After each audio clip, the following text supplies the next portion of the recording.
رائی ہمارے ساتھ موجود ہیں اس حوالے سے special assistant to the prime minister Rana Sanaullah صاحب۔ رانا ثناء اللہ صاحب بہت بہت شکریہ ساتھ دینے کا۔ فرمائی دیجیے گا سر، اہم ترین ملاقات ہوئی ہے وزیر اعظم پاکستان اور چیف جسٹس پاکستان کی، جس میں بہرحال وزیر اعظم نے ملکی معاشی اور سیکیورٹی چیلنجز پر بھی گفتگو کی ہے۔ ایک ایسی صورتحال میں کہ جب ملک اتنی انٹینسلی پولرائز سچویشن میں ہے کہ عدالتیں اور ان کا کام بھی متاثر ہو رہا ہے، اور یہ ریفارم ایجنڈے کے حوالے سے ہی ملاقات تھی، خود دعوت دی تھی چیف جسٹس نے،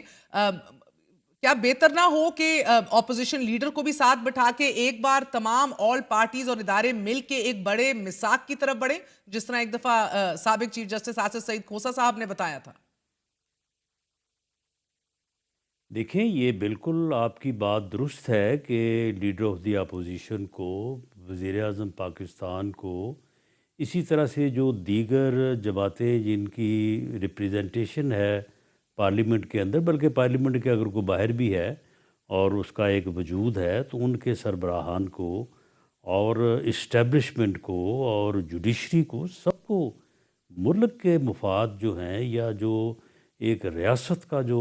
مفاد ہے، اس کے لیے سب کو اکٹھے ہونا چاہیے، سب کو بیٹھنا چاہیے، چارٹر آف اکانومی کرنی چاہیے، دہشت گردی کے اوپر جو ہے وہ پالیسی بنانی چاہیے۔ ہمارے کچھ ایسے ریاست سے، قوم سے، ملک سے جڑے ہوئے معاملات ہیں جن کے اوپر کوئی اختلاف رائے نہیں ہونا چاہیے، اور ہمیں ان کے اوپر ایک کنسنسس جو ہے وہ ایوالو کرنا چاہیے۔ رانا صاحب، نواز شریف صاحب نے پہلے اس خواہش کا اظہار کیا تھا، سب سے پہلے آپ نے آگاہ کیا تھا سب کو کہ میاں صاحب کی خواہش ہے کہ تحریک انصاف کو انگیج کیا جائے، وہ بلیو کرتے ہیں ڈائیلاگ کے اندر۔ آج میاں صاحب ہی کا یہ ماننا ہے کہ تحریک انصاف کے ساتھ ڈائیلاگ ہو ہی نہیں سکتا۔ کیا میاں صاحب اب اس حوالے سے ان کی ختم ہو گئی ہے تمام تر جو بھی جستجو تھی، امید تھی، یا جو بھی وہ اس سے ایکسپیکٹیشنز باندھے ہوئے تھے؟ دیکھیں، وہ ان کے جو یہ خط لکھتے ہیں اور پھر جس قسم کی گفتگو کرتے ہیں، جس طرح سے یہ اپنے مخالف یا اپنے اپوزٹ پولیٹیشنز کو جو ہے وہ مخاطب کرتے ہیں، تو اس کے اوپر پھر آدمی مایوس ہو جاتا ہے، آدمی سمجھتا ہے کہ اس کا کوئی فائدہ نہیں۔ یا مثال کے طور پہ یہ میں نے بات کی تھی کہ 3 لوگ اگر بنیادی طور پہ، اور بعد میں 2-4 لوگ اور بھی ہیں جن کو شامل کیا جا سکتا ہے، اگر یہ بیٹھ جائیں تو یہ 70 سال کے مسائل جو ہیں یہ 70 دنوں میں حل ہو سکتے ہیں۔ میں نے اس میں عمران خان صاحب کا نام لیا تھا، میں نے آصف زرداری صاحب کی بات کی تھی، میں نے PMLN کے قائد میاں نواز شریف کی بات کی تھی۔ تو اگلے دن جب عمران خان صاحب کو معلوم ہوا تو انہوں نے کہا کہ جی میں کیوں بیٹھوں اس کے ساتھ، وہ تو 12واں کھلاڑی ہے، ان کی کیا پوزیشن ہے۔ تو دیکھیں، یہ اس طرح کی گفتگو کے بعد پھر اب میاں صاحب اس کے اوپر کس خوش فہمی کا اظہار کریں۔ تو یہ انتہائی افسوسناک رویہ ہے جو پچھلے 12 سال سے 13 سال سے ہم فیس کر رہے ہیں۔ 2014 سے آپ لے لیں اور یہ 25 آ گیا ہے۔ تو میاں صاحب کا یہ کہنا کہ سنجیدہ مذاکرات کرنے اور سیاسی افہام و تفہیم کے ساتھ معاملات حل کرنے کی صلاحیت ہی نہیں رکھتے یہ، تو سر اب آپ کی طرف سے کوئی پہل نہیں کی جائے گی؟ نہ دلچسپی ہے؟ میاں صاحب was only driving factor behind this, تو اب یہ اس کو بیکاز ساتھ ہم دیکھ رہے ہیں پیرلل رانا صاحب وہ بیک ڈور چینل سے روابط کی بھی خبریں موصول ہو رہی ہیں، خط و خطابت تو چل ہی رہی ہے، مگر بیک ڈور چینل سے روابط کی بھی بات ہو رہی ہے۔ وہ غلط ہے، کوئی بیک چینل روابط نہیں ہو رہے، وہ بالکل غلط ہے۔ آپ مجھے بتائیں کہ جب آپ اس قسم کی گفتگو کر رہے ہوں، خط لکھ کے جو ہے وہ آپ بدنام کر رہے ہوں، اور ساتھ ساتھ میڈیا کے اوپر انتہائی یعنی 3rd ریٹ جو ہے وہ آپ پراپیگنڈا کر رہے ہوں، تو کون سے بیک چینل رابطے؟ یہ کوئی بیک چینل رابطے نہیں ہو رہے، میں بالکل آپ کو تصدیق سے یہ بات کہہ رہا ہوں۔ اور ان کے اس عمل پہ کہ وہ مذاکرات کریں گے، اس سے میاں صاحب نہیں باقی لوگ بھی جو بیچ میں کوشش کرتے رہے، ان کی اپنی پارٹی کے لوگ ہیں، وہ مایوس ہیں، وہ کہتے ہیں کہ جی ہم تو جو ہے وہ سمجھا کے تھک چکے ہیں، کوشش کی ہے، لیکن وہ اس بات کے اوپر آتے نہیں ہیں۔ بلکہ 1-2 نے تو مجھے یہ کہا کہ جو آدمی زیادہ اس قسم کی بات کرتا ہے، تیز بات نہیں کرتا اور اس بیانیے کے مطابق آگے نہیں بڑھتا جو کہ ان کا ایک اپنا لہجہ ہے، تو اس کا ملاقاتیوں کی لسٹ سے نام ہی کاٹ دیتے ہیں، اس کی ملاقات ہی نہیں ہوتی بعد میں۔ تو سر پوسٹ عید جو یہ گرینڈ الائنس کے حوالے سے کام بڑا تیزی سے آگے نکل رہا ہے، 3 میٹنگز ہو چکی ہیں اور اب یہ کہہ رہے ہیں کہ انشاءاللہ یہ رمضان کے دوران ہی ایک حتمی فیصلہ ہو جائے گا ساتھ۔ آپ کو کس حد تک یہ یقین ہے کہ یہ گرینڈ الائنس جو ہے بن پائے گا، نہیں بن پائے گا، متحرک ہوگا، نہیں ہوگا؟ دیکھیں ان کے بن جائے گا یا نہیں بن پائے گا، یہ کیونکہ میں اس کا پریوی نہیں ہوں جو ان کی میٹنگز ہوئی ہیں، لیکن اگر یہ بن جائے تو یہ سیاسی طور پہ یہ ایک بہت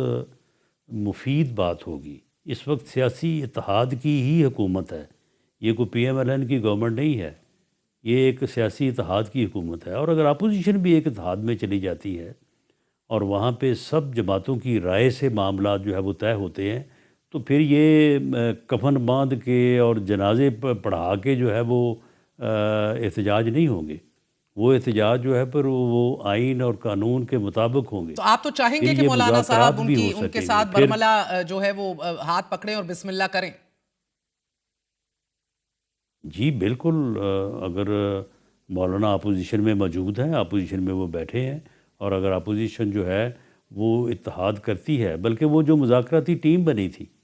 اگر اس مذاکراتی ٹیم میں بھی اپنے علاوہ یہ کسی اور کو شامل کر لیتے تو شاید وہ مذاکرات کا بھی یہ حشر نہ ہوتا جو حشر ہوا ہے کہ 2 میٹنگز کے بعد انہوں نے کہا کہ جی بس تیسری میٹنگ کی ہمیں اجازت نہیں ہے۔ سر ایک فرق ضرور ہے، ایک آپ نے بات بالکل بجا فرمائی کہ ایک اتحاد حکومت کا ادھر ہے تو ادھر بھی اتحاد بن جائے تو بیٹر سینس ول پریویل۔ ایک فرق ضرور ہے، پی ڈی ایم کا جو اتحاد بنا تھا سر، تب غم و غصہ اور ایک فرسٹریشن جو تھی وہ قدرے بہت کم تھی، جو آج ہم مولانا صاحب کے لب و لہجے میں دیکھ رہے ہیں، جو آج ہم پی ٹی آئی کے لب و لہجے میں دیکھ رہے ہیں، جو ہم آج شاہد خاقان عباسی کی باتوں میں سن رہے ہیں، جس کی جھلک ہمیں آج نظر آ رہی ہے تمام تر انفریقین کے، تو یہ بہت خطرناک اتحاد بھی بن سکتا ہے۔ آپ کو پھر بھی 1.5 سال لگ گیا تحریک عدم اعتماد لاتے لاتے، یہ چند مہینوں کی بات بھی بن سکتی ہے اگر یہ اتحاد پکا ہو گیا تو۔ دیکھیں بہرحال پولیٹیکل لوگ اگر مل بیٹھیں تو بیٹر سینس ہی پریویل ہوتی ہے۔ میں تو ذاتی طور پہ جو میرا ایکسپیرینس ہے، میں نے تو یہ دیکھا ہے کہ جب اب دیکھیں نا، مولانا فضل الرحمان ہیں، محمود خانہ چکزئی ہیں، اختر مینگل صاحب ہیں، باقی جو لوگ ہیں جو جن کا ایک میں بات اس نقطۂ نظر سے کر رہا ہوں کہ جو لوگ مل بیٹھیں گے تو یہ لوگ بیٹھیں گے تو وہ سوچ کفن باندھنے والی اور یہ بات میں آپ کی سمجھ گئی سر، مسلح مگر میں نے جتھا لا ابھی کے بیٹھ حملہ کے کرنے والی جو ہے، تمام 3.5 سال نکالے عمران خان کے دور کے، مجھے ایک بیان مولانا فضل الرحمان کا اتنا سخت نہیں دکھائی دیا جدھر وہ آج کہہ رہے ہیں کہ اس ملک میں سویلین اتھارٹی ہے ہی نہیں، اس ملک کا وزیر اعظم آگاہ ہی نہیں ہے کہ ملک کے دوسرے صوبوں میں کیا ہو رہا ہے۔ یہ ضرور بیساکھیوں کی بات تھی، ضرور بات تھی، مینڈیٹ کے حوالے سے بات تھی، ضرور سختی بھی تھی سر، مگر اس لیول کا درجہ حرارت بالکل بھی نہیں تھا کہ اس ملک میں سرے سے سویلین اتھارٹی کو ہی وہ چیلنج کر رہے ہوں، پارلیمنٹ کو ہی چیلنج کر رہے ہوں، ہر چیز جو ہے وہ بالائے پالیسیوں کو ہی چیلنج کر رہے ہوں کہ یہ بنتی ہی ادھر نہیں ہے، نہ ہمیں سوال کرنے کی جرت ہے۔ دیکھیں مولانا کی یہ اپنی رائے ہے، لیکن آپ مجھے بتائیں کہ جب سیاستدان آپس میں اس طرح سے دست و گریباں ہوں گے اور اس طرح سے ایک دوسرے کی شکل دیکھنے کے روادار نہیں ہوں گے، ایک دوسرے کے ساتھ بات کرنے کے روادار نہیں ہوں گے، تو پھر پولیٹیکل اور سول اتھارٹی کا کیا گلہ؟ پھر تو اس کا گلہ بنتا ہی نہیں ہے۔ یعنی یہ جو حالات ہیں یہ سیاستدانوں کے پیدا کردہ ہیں۔ یہ کوئی سیاستدان اگر خود سے بیٹھنے کی صلاحیت نہیں رکھتے، کنسنسس کی صلاحیت نہیں رکھتے، تو پھر اس بات کا کیا گلہ؟ تو پھر یعنی کہ آپ یہ مان رہے ہیں بات ان کی درست ہے، مگر یہ سپیس سیاستدان اپنی بھامی بد اعتمادی کی وجہ سے کریٹ کر رہے ہیں، جس کی وجہ سے آپ کی حکومت آج کمزور دکھائی دے رہی ہے کہ جس کے ہاتھ میں اور اختیار میں کچھ نہیں۔ دیکھیں وہ جب یہ موقف اختیار کرتے ہیں کہ ہم نے پولیٹیشنز نے آپس میں نہیں بیٹھنا، ہم نے آپ کے ساتھ نہیں بیٹھنا، ہم نے تو اسٹیبلشمنٹ کے ساتھ بیٹھنا ہے، ہم نے تو اسٹیبلشمنٹ کے ساتھ جو ہے وہ بات کرنی ہے، تو جب وہ خود ہی کہہ رہے ہیں کہ ہمارے ساتھ انہوں نے بات نہیں کرنی کیونکہ سارے اختیارات جو ہے وہ کسی اور کے پاس ہیں. تو پھر یہ کہتے ہوئے پھر جب دوسری طرف سے یہ جواب آتا ہے کہ ہم نے آپ سے بات نہیں کرنی، تو پھر بھی شرمندہ نہیں ہوتے بلکہ اسی بات کو جو ہے وہ اس کے اوپر جو ہے وہ زور دیتے ہیں. لیکن معاملہ یہ ہے کہ حکومت بہرحال حکومت ہے، پارلیمنٹ بہرحال پارلیمنٹ ہے. چاہے آپ جو مرضی کہیں کہ جی حکومت کے اختیار میں کچھ نہیں ہے، پارلیمنٹ کے اختیار میں کچھ نہیں ہے، لیکن مولانا فضل الرحمان سے بڑھ کے اور کون اس بات کا جو ہے وہ شاہد ہو سکتا ہے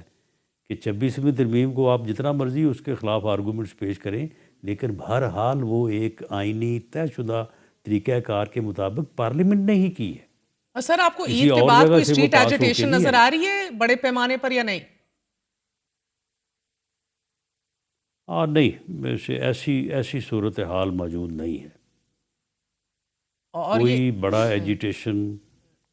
کرنے میں نہ پی ٹی آئی نہ کامیاب ہوئی ہے، اور بھی اگر کوئی لیکن اتحاد اگر بن جاتا ہے تو ٹھیک ہے، وہ آئین اور قانون کے مطابق جو اس دائرے میں رہتے ہوئے احتجاج کریں وہ ان کا حق ہے. اور سر آپ اسی